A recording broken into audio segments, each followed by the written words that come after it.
Hey, LinkedIn, and welcome back to Business Unusual, a live show where we are talking with you as a community about how the coronavirus is impacting the ways that we all work. I'm your host, Caroline Fairchild, editor-at-large at LinkedIn, coming to you from my home office here in New York City. With the entire country on lockdown and sheltering in place, there are few industries that have been harder hit by the coronavirus than the travel industry. By some estimates, the travel industry itself could stand to lose $46 billion a month as cross-border travel has been curbed and people are being asked to social distance and stay at home. So I thought we could do on today's show is speak with the CEO who is leading her travel company through the crisis. Ruzwana Bashir is the CEO of Peak.com, which is a tour operating and booking site. She'll walk us through how she's supporting her tour operators at this time, what she sees the travel industry going moving forward, and what we can all kind of learn right now about what we can maybe see coming out of this pandemic. But before I bring on Ruzwana, I want to hear from you. Are you in a town right now that has a lot of tourist economy that is not coming in right now? Has your travel plans been changed because of the crisis? Let us know what's going on the ground with you in the stream right now. And if you have any questions for Ruzwana, let us know as well. We'd love to hear from you and have a conversation about all of this on today's show. And with that, I'll bring on Ruzwana to the stream. Hi there. Thank you so much for joining us. Thank you so much for having me. So where I thought we could start is I wanted to start with you. And when this crisis first began, what was the moment where you realized this was going to be a big deal for your business? I think really as it started to, we'd seen the impact of COVID in China and recognized as it started hitting Europe that it was clearly going to be something that was going to be hitting not just Europe, but also the US. And we're a business predominantly in the United States. We offer experiences, thousands of experiences all across the US largely. And so once the virus started really stepping up in Europe, we understood that the threat to our business and to the travel community at large was going to be very, very significant. And I think now, as the weeks have gone on, it's turned from something that's a crisis within the travel industry into a global economic recession. And I think that has implications for the businesses that we work with as well as ourselves. And so, it's been a really interesting last kind of 2 months as we've seen things step up. And I think the impact is going to be something that could be sustained for a very long time at this point. And for those who are on the stream and maybe aren't familiar with Peak.com, tell us a little bit about your business and how it operates. Yeah, so Peak.com is a one-stop shop for travelers and locals to book great things to do. So if you want to go do a cooking class, go horseback riding, learn to rock climb, go ziplining, rent a boat, all of those things, anything that you might do in a place, that's what we offer. And so we're a place that you can come to do that. And we also partner with small businesses. So we work with thousands of small businesses to actually provide them with the technology they need to come online. Because most of the operators that we work with, they're mom and pop shops, they're a handful of people that are working at the organization. And so we provide them with all the technology to be able to run their business. So we're very similar to OpenTable in the restaurant space. We're providing all the back-end tools to help get people online, as well as a consumer marketplace so that consumers can find fun things to do. I don't think I can think of a community that's been harder hit by this crisis than small business owners in the travel industry. Yeah. In terms of your partners, what are you hearing from them on the ground right now? I think that the quarantine especially is meaning that people really just can't go outside and do anything. And so the businesses that we're working with are seeing their revenues really drop quite dramatically over the last few weeks. And I think that is pretty scary. So I think what we're hearing from our operators is, that they need help at this time. And I think, as a result, we've been doing things specifically for the businesses in order to facilitate. So one big thing is just access to the government loans. As you guys know, the government's PPP loans have been a really big opportunity for operators in our space to get an opportunity to get some help. Their revenues have been decimated at this point. And so on the SBA loan front, we actually teamed up to become an agent to fast track PPP loan applications. And we had hundreds of our partners apply through us and actually get millions of dollars in loans that they're already receiving. So I think that's been a big thing for them, is just how do we get through this time? And then it's been, what is smart in order to be able to manage their costs and be able to survive, a longer period of quarantine or lockdown or people being cautious. And so we've been doing lots of webinars and workshops with operators providing advice to each other, as well as us providing advice around how they might be able to think about, managing costs in their business.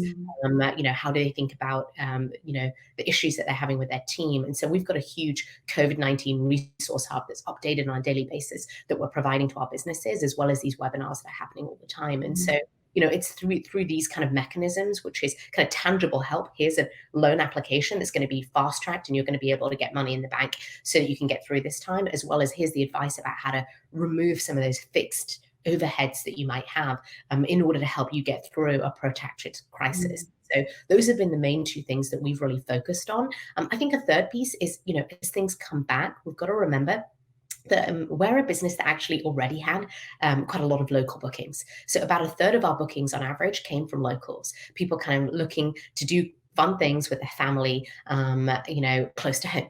And so that's actually going to be an area that we think has a lot of opportunity as things open up. So how do our operators prepare for that, right? How do they make sure that they've got tours that are really catered towards more locals, that might be more affordable, right? So that, as people come back, they give people an opportunity to do that. And so, one of the things I think that you see in travel in general is that after the SARS epidemic, for example, you had a substitution effect for domestic tourism. So international travel, we predict, will go down substantially. And a lot of the data is showing that people don't plan to do international travel over the coming months. But people are saying, when I get out of quarantine, I want to do something. I want to out, I want to get out of my house, and I want to do entertainment. And so there's a big opportunity for tour operators that we work with to pivot towards that, especially as people travel more locally. Right. And I definitely want to get into how you see travel pivoting moving forward. But for those who are just joining the stream, this is Business Unusual. We're having a conversation right now with the CEO of Peak.com, Ruzwana Bashir, about what we're doing with the travel industry right now and what could come out of this. I want to read some comments from the stream. Nikia says she had a trip to London canceled and was issued an airline credit, and she's wondering when she's going to be able to use it. Ruzwana was just talking about cross-border travel probably being curbed for the foreseeable future. Sophia says, I live in Boston and I'm the owner of a short-term rental company. We experienced a big loss in our business with massive cancellations for our main event. Sophia, thank you for sharing that. Eric, our business is driven by events, so on multiple levels we're impacted. Marco says, so proud to have the Texas Army National Guard at my hotel right now. So there seems to be in the stream right now, Ruzwana, a lot of small business owners working in the travel industry in one way or another. You talked about some of the webinars that you're hosting for the operators at Peak.com to do things like managing costs. What are some main findings in terms of how you're educating small business owners right now to kind of stay afloat? Yeah, I mean, I think the first thing is, the government assistance is there for a reason. And so there are two things that, especially if you're in travel, you can try to take advantage of. The first is the SBA loan program. And the second is the economic disaster injury loans. And so, folks that are in travel have actually, got a specific allocated pool of about $50 billion now. There was originally $10 billion and $50 billion was added to that so that they can apply for those loans. And even if you apply originally, you will get a $10,000 grant. And then you may also get a loan, and that loan's up to $2 million.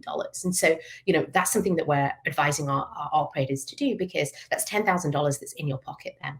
I think the second piece that we're kind of hearing about is just how to reduce costs. And that means you may have obligations, right? Most of our operators don't necessarily have a lot of, physical rental space like a restaurant might be, but reaching out to your landlord or other kind of bills that you have to pay and trying to negotiate with them, right? I think one of the things we're seeing is that most of these larger businesses are acknowledging that this is a time where people can't, pay those same fees and bills. And so being able to push that out. And so just being extremely smart and thoughtful about that. I think a third piece is, people aren't able to go outside as much. One of the things that we're seeing our businesses start to do is virtual tours. So that's a whole segment. We're seeing some real success. For example, one of our operators in San Francisco, Avatar, has started taking her great food tours online. And so she is providing mixology and cooking classes that you can sign up to online. And typically the online classes tend to be cheaper than in person, but they give you an opportunity to go and have a great experience. And that might be great if you're a corporate that's trying to find ways in which to have your team engage in a virtual working from home home environment. And so you can go and do these experiences. And so we've got operators that are doing cooking classes or ghost tours or whatever it is that you might want to do. And so there's a lot of things that are going into the virtual realm. And so we're seeing that as well, so that is an opportunity for revenue during this challenging time. And preparing yourself for when you will be able to kind of open up for business. And that's happening. Right. Beaches in Florida will be opening up next week. And so we are beginning to see bookings. People have been stuck inside. So we're now seeing lots of people start to book boat rentals and things like that on the Florida beaches, which, I think is a big opportunity. The last thing I'd say is we've been helping them prepare to think about what a post-COVID world looks like. So, a lot of the businesses that we work with are pretty small. They're providing quite small experiences where you might be able to do, a walking tour in a city. You might be doing a class. And so we're kind of really helping educate them around that, perhaps provide free face masks, make sure that if somebody's coming to the tour, you've got enough distance, right? Maybe you've got a vehicle, don't put people next to each other, space things out, so that you can actually do that. I think the government will probably impose some limits on attractions, but I think small businesses and small operations in tours can actually do this themselves to be more COVID friendly for the Yeah, Ruzwana, I'm curious about the demand for those virtual bookings. On my end, I added a new puppy to the family over the weekend. And there's a virtual puppy play kindergarten class that we've been marketed to right now. And so are these experiences from a tour perspective? What are you hearing in terms of the ability for operators to pivot? If we think about, the restaurant industry now doing online ordering, that doesn't just happen overnight, being prepared to do takeouts. What does it really take for the travel industry to be able to support these virtual streams and generate income from them? Yeah, so I think some of our businesses have found it easier than others to be able to make that pivot. So I think there are some tours that really are about the physical presence, especially things that are around nature and adventure. It's very hard to replicate the experience of a whitewater rafting, expedition or something like that, or zip lining. I think what we're finding is that the tours that are more around history or learning have been able to make that transition much more easily. And so I think that with operators, it does depend on the vertical that they're in order to be able to make that happen. But I think we have been seeing operators get thousands of dollars of bookings a day to pivot towards this. And so, and I think it's actually encouraging the invention of new ideas and new thoughts about what people can do. We have an operator who provides, wine tasting, and what they've been doing is actually bringing together great wines, cheeses, and cards, and creating a date night package where they can drop off to you the equivalent of doing a wine tasting at home, that you might have done in their winery instead. And so I think that's something you wouldn't expect for wine tasting, being able to do that at home. But actually, if you have the right coaching and you have all the materials that you need, that you can do that at home. So, people are incredibly inventive in times of crisis, and we've been enormously impressed by what our businesses have been able to come up with during this time. They're also going to their existing customers and getting gift cards as well. And that's an opportunity, because I think people do want to support local business owners. And so if you've got a tour or an experience you're planning to do, don't get a refund. Don't ask for that. Get a store credit or buy a gift card for someone that you want to support long term, because I think, that's also a way that as a consumer, you can support these local businesses and make sure that they're here to stay. That's a great point. And I would be lying if I didn't say that I've definitely participated in a few virtual wine tastings since this crisis began, and they've been great experiences. And for those who are just joining the stream, this is Business Unusual. We're having a conversation right now about the impact of COVID-19 on the travel industry. I want to thank Pradip, John, for joining us on the stream right now and for asking questions. Hopefully we'll get to them later on in the show. Ruzwana, I want to hear more from you about Peak.com's business. You were on track to $1 billion valuation before this happened. We were just discussing the creativity and the ability to pivot businesses right now. What are the opportunities that you're seeing for Peak.com coming out of this pandemic? Yeah, so I do think local is a huge opportunity for us. So as I mentioned earlier, about a third of our bookings in general were from locals. So, we've been doing hundreds of millions of dollars of bookings a year through our platform. And therefore, a big chunk of that has been happening with locals. And I think one thing that we've recognized, and I think we've been really a part of, is this idea of everyday adventures. You don't have to save things up for a big holiday, right? You can actually do great experiences close to home and get to know your local areas and your city. And so in California, you can go kayaking at the weekend with your kids. You can go horseback riding. If you're in New York, you might actually do a great architecture tour or explore and get to know your own city, do cheese making, all of these things that are possible. And so I think by making it more accessible, we've definitely seen that people are able to do those. And so I think the local opportunity is very large for Peak. It's something that we already have. The majority of our operators are American. And so I think they have really big opportunities to start appealing to that local base in order to do it. I think also as a company with Peak, we've been, taking into account all of the things that are going on in the world around us to recognize, Peak's business, we won't be generating as much revenue as we thought we were going to be doing this year, right? And so we've got to be really smart about how we approach our spending and what we're doing. And so we've been doing that. We're doing daily meetings on our executive team to kind of go through what's going on and being extremely quick and nimble around new products that we want to launch in the business to help our businesses, as well as how we as a business want to operationalize the things that we're doing. And so, when things come up, we've got, 30 people jumping in on a team to help us speed through problems that might be arising, because this is a time when our operators need us most. So I think that willingness to be extremely nimble and to think every single day to go through problems and dilemmas has been a really big piece of how we've changed our business operations. And I imagine we're going to continue to do that. We're hearing a lot from business owners on this show right now that the ability to be nimble, to pivot, is really crucial right now. For those who are on the stream right now and maybe are figuring out how to do that with their business, tell us a little bit about your mindset, how you're thinking about this. This is a really uncertain time. Having and owning a company right now is very challenging. How are you staying sane, and how are you thinking about the opportunity as opposed to, say, the problem?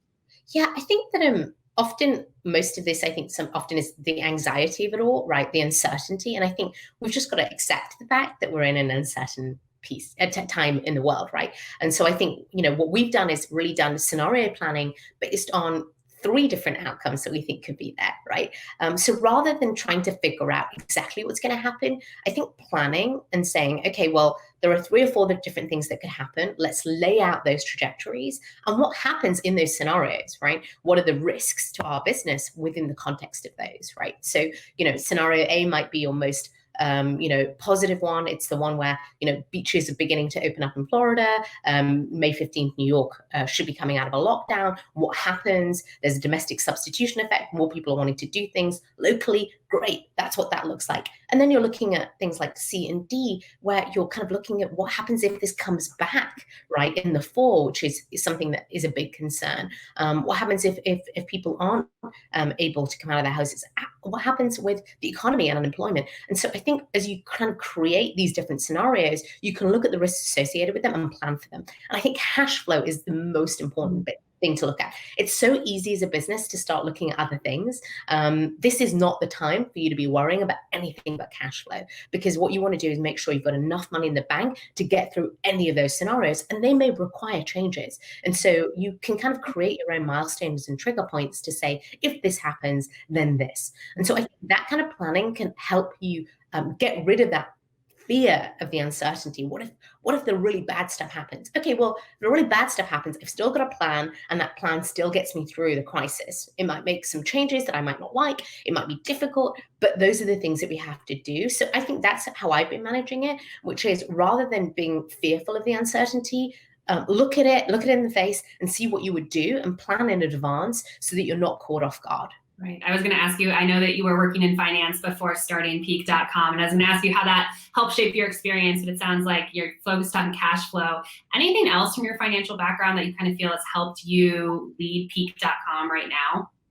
Yeah, I think that, within the context of finance, you often worked on deals that were really all encompassing, and so I think one thing that was useful for me was just the idea that, for many weeks at a time, you're going to be working every single day, you're going to be working 18 hours a day, it's going to be extremely intense, and how to just make sure that you recognize that and try and stay calm during it, right? And so I think for me, that kind of need to kind of sometimes sprint in a way that can be extremely uncomfortable and tiring is something that I definitely learned in finance. I'd say that also, being a startup entrepreneur, we've raised about $50 million.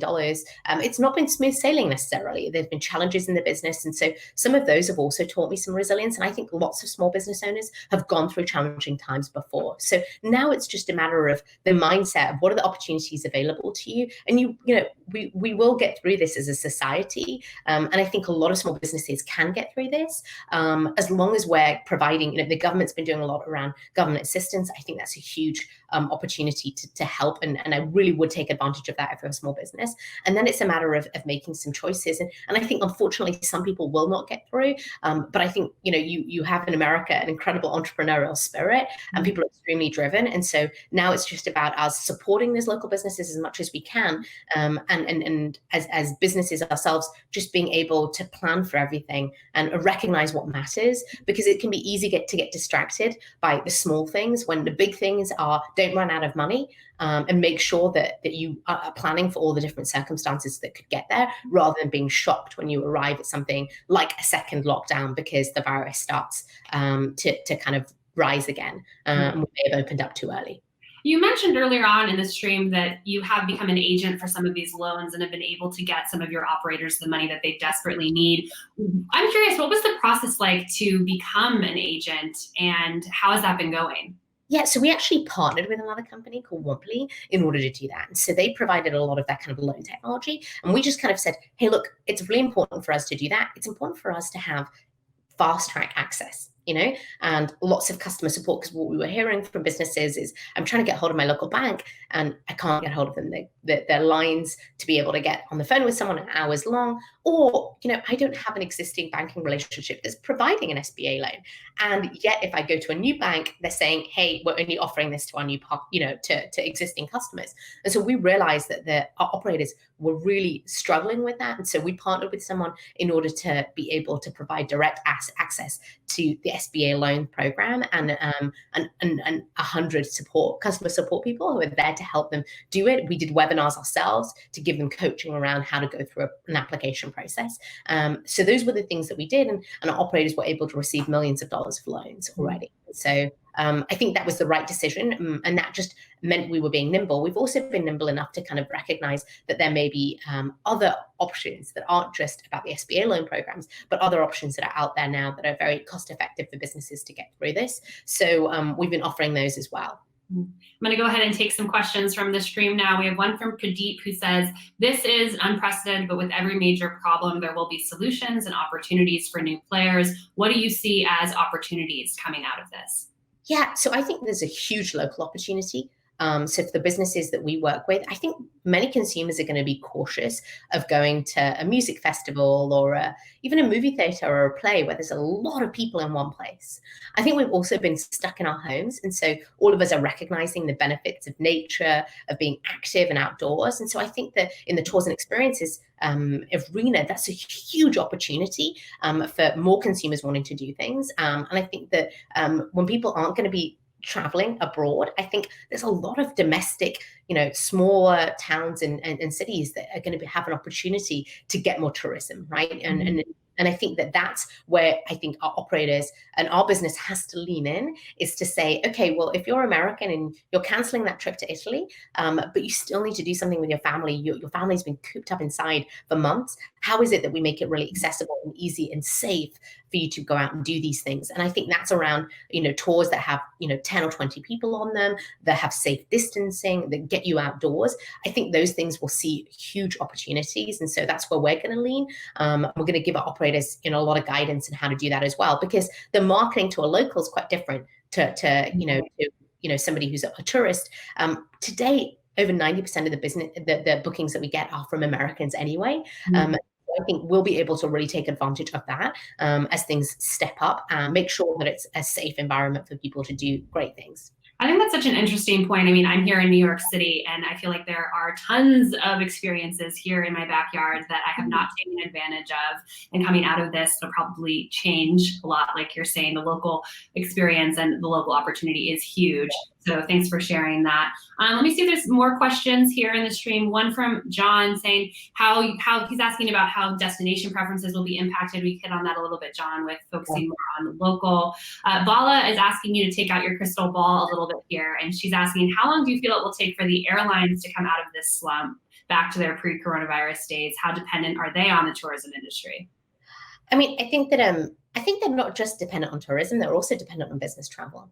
And I think that we're in an era now where the work from home components have potentially, impacted how we think about business travel in a very, very strong way. And so I think that the airlines are impacted on both of those counts. I think also, as you guys know, some of them are engaged in a lot of buyback programs and perhaps hadn't been as thoughtful about preserving their cash long term. And so I think that I think that the airlines have a rocky road ahead of them as people come out of this. And I think it will be quite a long time before we're going to see those getting back to the original processes. And we may see some changes in some of those businesses as well. So I think that I think airlines are going to look different. I think you may also see the way that we configure planes changing as well, because we realize that, we don't want to utilize that middle seat and things like that. Even just disinfecting and how we feel safe in those environments is changing. So I do think airlines will be incredibly impacted. Sure. Great. And I know I speak for the stream when they say this has been a very informative conversation. Kathy says, thank you so much. I appreciated being included. Sarah says it's been extremely helpful hearing every information from a CEO of a company on small business with relatable content that I can carry on to my life. It's also interesting to hear the mindset of how you are operating through these problems to keep to your vision. Thank you, Ruzwana.